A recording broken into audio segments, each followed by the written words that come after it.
It's a good AGam in Kansas morning. Good morning. Let's take a look and see what's coming up today. First up is the Careers in Corn Tour, a program designed to connect college students with career professionals. Next, Dan Atkinson and Kent Winters discuss the lobbying efforts surrounding the Farm Bill. Then we focus on the devastating Starbuck Wildfire in Clark County as Dr. Dan Thomson and Dr. Tarpoff share their stories from that event and how our viewers can help the people and animals of that region. We'll end with a look at natural beef production. Closed captioning brought to you by Ag Promo Source. Together we grow. Learn more at agpromosource.com. This segment brought to you by Kansas Regenerative Medicine. Your stem cells, your health, your life. I'm Stacy Mayo. I'm the Director of Industry Relations with Kansas Corn, and we're excited for our 5th stop on our Careers in Corn tour that we're doing across campuses around the state. The goal of the program is to help connect college students with career professionals and learn a little bit about career pathways, so it's not just what do you do when you graduate, but how do you use those skills and kind of find the right pathway to get to the job you want to later on down the road. This is a great opportunity for Farm Credit because we finance agriculture as we find it. And so connecting with college students while they're still making important career decisions allow us the opportunity to meet them, to engage, to share the different career opportunities all the way from the farm gate clear through to the financial opportunities, the career opportunities that Farm Credit provides. And we can really have great, meaningful conversations and encourage them to further their careers. And, you know, I don't come from an ag background, actually. I was born in St. Louis, and so I was a biology major, but, you know, I just kind of wanted to explore other career options, other majors, and I had worked in biology research for the past 3 years, but my research mentor, he recommended that I look into food science, and so I did. I actually ended up switching from biology to food science last semester, and I'm extremely happy with the switch. In Kansas, we know that it's more like 1 in 4 or 1 in 5 careers are dependent on agriculture. And really what's most important is that everybody eats. And so the careers in agriculture can also be directly related to even the consuming side. So this program allows us to have those type of conversations on some campuses as well. So we hope that students are gaining an appreciation for all facets of agriculture and even the consumer side. I'm not really sure what I want to do as a career yet, but I'm planning on going to graduate school, hopefully after K-State, and getting a master's in food science. So hopefully I can kind of use information of what I've learned tonight just to kind of help me, kind of better determine my career and my career paths, I guess. We have 2 parts to the program. We have a website.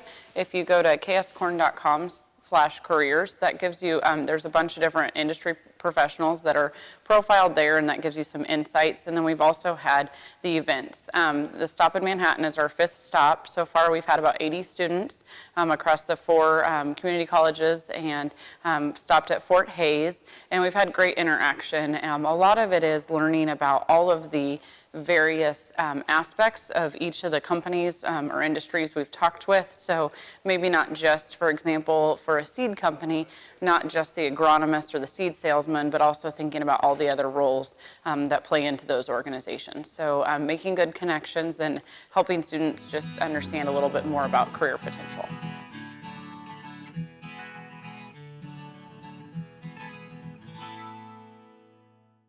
Brown Chevrolet Buick in Wamego is driven by the spirit of American ingenuity. Come in for a new Chevrolet car, truck, or SUV. If we don't have exactly what you want, we'll find it for you. And we also have a great selection of used cars. We make sure you have an easy, fun, and transparent sales experience that saves you time and money. But if you want high-pressure salesmen and hours spent in the finance office, you'll just have to go elsewhere. Brown Chevrolet Buick in Wamego. We're making car buying great again. Soil is the life of a farm, and for 25 years, SureCrop Liquid Crop Nutrition has helped growers produce abundant quality crops while preserving and improving the soils they steward. SureCrop offers complete soil and plant analysis with cropping recommendations, delivery direct to your on-farm storage, and quality crop nutrition custom blended for your field. Choose SureCrop for the assurance of excellence for your soil. Call today or visit their website for more information. Tarwater Farm and Home has been family owned and operated since its beginning in 1978. What you need for farm and agriculture, lawn and garden, clothing and footwear, and so much more. You'll be surprised at what you'll find in this huge store. They have what you need and lots of it. So come take a look. You'll discover that customer service is first and foremost. Always has been with the Tarwaters. Tarwater Farm and Home, 4107 North Topeka Boulevard. Valley Vet Supply is devoted to providing information and professional quality products at reasonable prices. Valley Vet Supply. This segment brought to you by Kansas Wheat. Learn more at rediscoverwheat.org. My name is Dan Atkinson. I'm a farmer from Stockton, Kansas. I serve as the vice chairman of the National Sorghum Producers and also the head of the legislative committee. I was pleased to be in Manhattan, sit on a panel that discussed Farm Bill policy issues for the upcoming Farm Bill cycle in 2018. We need to, as producers and as producer leaders, we need to stay focused on maintaining a budget for this upcoming Farm Bill. We all know that farm profitability has fallen by 46% over the last 2 years, and it's a time where we cannot take any more cuts to our program. As producers, it's important that we go to Washington, D.C. And share with our legislators that this Farm Bill has real implications to our producer membership. These are not just numbers on a page. These have real implications when people sit down to do budgets and talk to their ag lenders. This is meaningful and this does matter to farm families. I really enjoyed the back and forth and the discussion today from the panel that was informing us of the things going on in Washington, D.C. It's time to write another farm bill now, and our legislators, our congressmen, our senators are wanting to hear from us to find out how to go about this. Do we want to tweak it? Are there certain things that we want to tweak? And I know a lot of discussion is going to center around the fact that things in farm country are much tougher now than what they were several years ago when the current farm bill was written. The other thing going on with the sorghum industry is we are dealing with a pest now called sugarcane aphid that we are asking for more assistance to deal with this. I want to mention that the advice and the information that we've received from our Kansas State Extension Service to deal with this has been excellent so far, and I appreciate the good job that they've done on that. Continued research within sorghum is a big priority for us when we're in our lobbying efforts for the new Farm Bill. A lot of times we can find places within the Farm Bill to find dollars for sorghum investment, although in the appropriations process, a lot of times those dollars can find their way into other pockets. So we're pleased as Kansans that we have Senator Jerry Moran there for us. He does a great job with the appropriations process and keeping those dollars coming into not only Manhattan, Kansas, but our other ARS locations. I think we have to remember here in the state of Kansas is that the vast majority of our legislators in Topeka come from urban areas. And if they don't hear it straight from us producers, they may not get the right information. They might not hear the correct message. So when you get a chance to visit with your legislator or your state senator, your state representative, let them know what's going on. Let them hear it from you, the producer, so that they get a better handle on what's actually taking place on our farms. It's a tough economic environment right now, and they need to hear that. As we begin to discuss, passing a farm bill in 2018, it's very important from the producer level that we become engaged with our commodity organizations, and the National Sorghum Producers is no different. We have an organization an association for sorghum producers on the state level and on up to the national level. So just because you're a farmer doesn't mean that you have to travel to Washington, D.C. to impact farm policy. Become engaged at the local level, at the state level, or the national level, so that we can all come together and make our voices heard.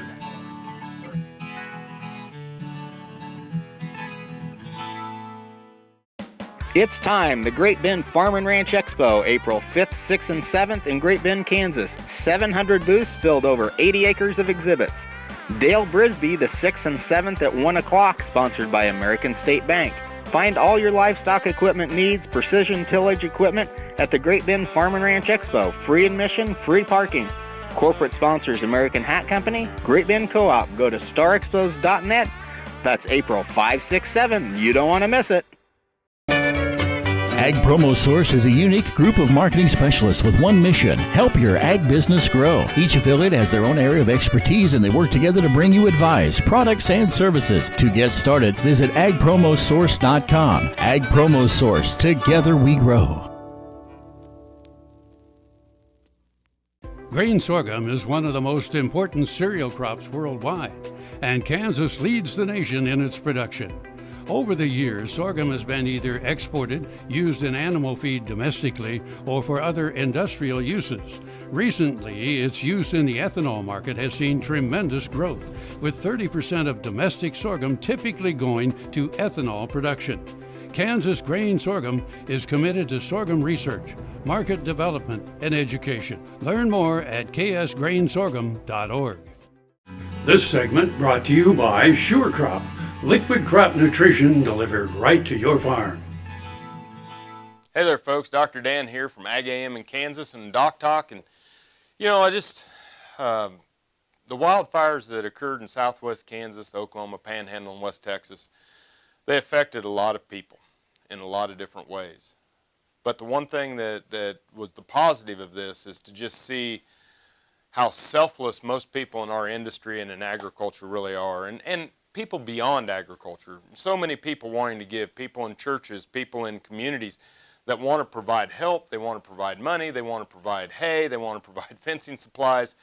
All of this has been overwhelming. And I traveled down to help support some of our friends and family in that Ashland area. And when you get there, you know, the first thing that you see is the utter devastation and the vastness of the devastation. When they talk about 400, 700, 1,000 or 1,000,000 acres that were lost to this wildfire, and that it was traveling at 80 to 100 miles an hour and covering such a vast amount of land, it's hard for one to wrap their head around seeing fences burnt to the ground, seeing electrical poles burnt, all the street signs, highway signs, things to that nature. But then you start to think about how good our emergency response was. My hat's off to the people of that surrounding area that in Kansas, you know, none of the people in Ashland or in Clark County lost their lives. We had some people in West Texas that lost their lives. We had some people that were in the transportation industry, and our hearts go out to their families for their losses. And then when you go out on the calls and you work with the producers, the big things that we're dealing with as far as in this wildfire, obviously documenting the cattle losses from the fire, but then there are the cattle that survived that need to be euthanized. And really when we're assessing those cattle, we're assessing their hooves, because it's just a lot of things that happen in a fire are things that can happen in the winter for frostbite. And shortened ears or ears denuded, hoofs where you see the hooves actually slough off, the loss of hair, and then you know, we had on bulls we'd have some burnt scrotums, and on cows burnt udders. And when those cows burn their udders with baby calves, we wind up with orphaned calves. And so it was things that I never really thought about that happened during this. And luckily, when we start to talk about orphaned calves and gathering up the orphaned calves, some of the local 4-H and FFA chapters in those counties were taking in orphaned calves and bottle feeding them. We had calf ranches in the area, dairies, that were taking in these orphaned calves and providing a home and providing milk replacer for them, and then assessing the cows and the calves and the bulls. What has died, what needs to be humanely euthanized, and then what are the ones that we can apply treatments to, and what are the secondary effects of the fire that we need to be watching for. So that was really a lot of what we were doing in the first 48, 72, 96 hours. Once we had the animal and people triage done, then we started focusing on, okay, all of our grass supply is burnt, so now we need hay. And people sent hay from everywhere. And one of the things that you don't think about is a lot of times we go out and say, well, we'll send that hay that we didn't use last year. And if you send hay that you wouldn't feed to your cows, a lot of these people wouldn't feed to theirs, and the cows won't eat it. So it winds up just being transported for nothing. So getting medium to high quality hay into that region was needed, and it might still continue to be needed if we don't get proper rainfall and proper regrowth, or we're going to see herds being dispersed out of that area into confinement operations or into other pastures in other parts of the country. So if you have pen space or pasture space or things to that nature, please contact the Kansas Livestock Association so they might be able to match you with a producer. The other thing that we lost a lot of were homes and fences and sheds and chutes and facilities. And we don't think about that, but we can't doctor or provide treatments if we lost our facilities. And so rebuilding the facilities, portable corrals, different things to that nature. And I know that everybody wants to load up fencing materials and send that into that region. But one of the things that you have to understand is that not everything is done the same way from region to region, let alone farm to farm. And people build fences to last 30, 40, 50 years. And so when I talked to Kendall Kay of the Stock Growers State Bank, one of the things that was obvious is sending money might be better than sending supplies. While we like to send supplies, if we could do some larger bargaining where we buy the supplies that are used in that region, and that it's easier to divide money among producers that need it so they can go buy the supplies that they want than it is to divide up the supplies that have been brought in. So that's some of the things that we've learned. Long term, understanding the indemnity programs, understanding that USDA has an indemnity loss program for cattle. We also have some loss programs for fences. We have hundreds of thousands of miles of fences that need to be replaced because the posts were burnt off. We have already got a lot of the electricity. The linemen and the power companies, unbelievable. Even within 24 hours, we're restoring electricity to different areas and getting highway marker signs out so that we can understand where we're at and where we're going. A lot of volunteers from a different region that don't know the region that need highway marker signs to get to fires. The National Guard coming out with helicopters, but it was a true sense of our commodity leadership, our political leadership, our community leaders, but most importantly, seeing the ranchers and farmers of these communities draw together, taking care of each other, taking care of the animals, and starting to rebuild. You can help us. There's 2 or 3 different relief foundations that you can go to. Well, you can go to the Ashland Community Foundation, or you can go to the Kansas Livestock Association Foundation and make monetary gifts. Another way, you can buy this beautiful print that was painted by Dr. Eva Gardner of the Gardner Angus Ranch of Ashland and Clark County area before the fire. This painting will be sold through the Kansas Livestock Association Foundation, and all proceeds will be provided to victims of the wildfire.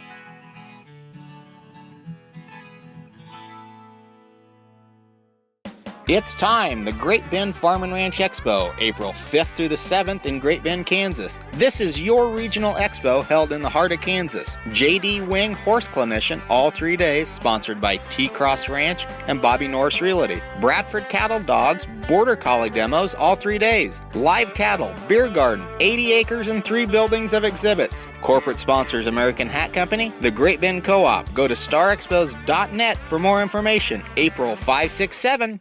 Hey folks, Dr. Dan from Doc Talk. Have you asked yourself, how can I help provide relief to wildfire victims? Well, you can go to the Ashland Community Foundation, or you can go to the Kansas Livestock Association Foundation and make monetary gifts. Another way, you can buy this beautiful print that was painted by Dr. Eva Gardner of the Gardner Angus Ranch of Ashland and Clark County area before the fire. This painting will be sold through the Kansas Livestock Association Foundation, and all proceeds will be provided to victims of the wildfire. I was in an accident where I fell off a roof. I don't know why I started to research stem cells, but I did. And I visited with the doctors. They were excellent. I had my neck done, my shoulders done, section of my back, my hips, my sacrum, my sciatica, and my tailbone. Now I am having better range of motion in my arms and my neck and my back. It was a long road to get there, but I'm so glad that I found them. This segment brought to you by Kansas Corn. Learn more at kscorn.com. A lot of producers, veterinarians, we're dealing with a lot of orphan calves out there right now. And orphan for a number of different reasons. The mothers could have been lost in the fire or had to be immediately culled due to some damage, or lost and separated from their mothers through all this confusion. Regardless of how it happened, we have some hungry calves that need some solid base of nutrition, and we need to step up and give some extra care for these young calves. So we're turning a lot of production cattle that were, maybe in a commercial setting, and unfortunately we're having to put them in and create them into bucket calves. Initially, from the high temperatures of the fire, we saw some separation and cracking at what's called the coronary band. That's where the hoof transitions to the skin, where that hair initially starts. That's the coronary band, and that's where hoof development begins at. Over the next couple weeks, even some slight damage from the initiated during the fire, we can run into what's known as really severe laminitis, where we can have separation of that hoof wall due to the damage at that coronary band. And the animals right now may appear completely normal, but over the next 10 days to 3 weeks, some of that damage could finally come full circle, and we'll see severe lameness, reluctance to move, and some very painful animals. If those animals do start to separate from their hoof wall, and we see those cracks right at the coronary band, immediate euthanasia probably needs to be implemented. Here within the next couple weeks, some of those burned areas may turn really hard, and they'll get wrinkly and look like leather. That skin is getting ready to slough or be removed from the body. Secondary bacterial infections, things like that, until we get new skin to be created underneath those burns, is still a threat. One of the bigger risks is the damage to the underside of these animals. Okay, the udders, the testicles, the sheaths, especially on our breeding bulls. We really need to keep an eye on our bulls. These bulls may have already been reproductively tested to be able to breed this season. Even if their burns aren't severe, it'd be a good idea to retest our bulls to make sure that they are fit for this upcoming breeding season. The new Better Horses Network is worldwide, presented by Lucas Oil, featuring worldwide radio and TV with iconic hosts like Al Dunning, Sharon Camarillo, Ernie Rodina, Lindy Birch, and Craig Cameron. With American Cowboy, Horse and Rider, Brushy Creek, Cavenders, and Ride TV. Worldwide radio and TV, the all-new Better Horses Network. Next time you see a beautiful field of corn, reach out and thank the farmers who work tirelessly to raise corn for livestock feed, renewable fuels, and exports to feed a growing world population. The farmers on the Kansas Corn Commission work for Kansas Corn with grower-funded checkoff dollars that support foreign and domestic market development, research, promotion, and education to expand opportunities for Kansas farmers. To learn more, visit kscorn.com. This segment brought to you by Kansas Soybean Commission. Progress powered by Kansas farmers. For a program growing natural beef, few sick animals equals success. Often, weaning is the biggest challenge, but not for top-end farms. These calves will stay on these cows until November, and then we'll move them to wheat pasture. We'll take these cows and calves, and they'll be on there for about 2 weeks. We'll bring the cows in and the calves in and separate them, give them their first shots in the fall, and then we'll lock the cows up in the pens next to the wheat fields, and then we'll let the calves run like open range back on the wheat pasture, and they know where the water is, they know where the feed is, and they love it. The low-stress weaning program means less than 3% of calves ever need doctoring. From there, we go springtime, we take them off that, put them in pens, keep growing them till we feel that the date we want to put them on feed, and then we put them on a feed for a harvest date that we choose on the natural program. Top End Farms went natural a decade ago, allowing years to perfect their processes. Now part of the certified Angus beef brand natural supply chain. We got in the natural program because resources says we can. With a couple of us working in the young kids at that time, we thought this opportunity would work for our program. So we stepped into it. Takes a little more paperwork, which we can take care of, and humane handling of the animals, which what consumer wants us to do. And we strive that every day. I'm Bob Cervera. Closed captioning brought to you by Ag Promo Source. Together we grow. Learn more at agpromosource.com.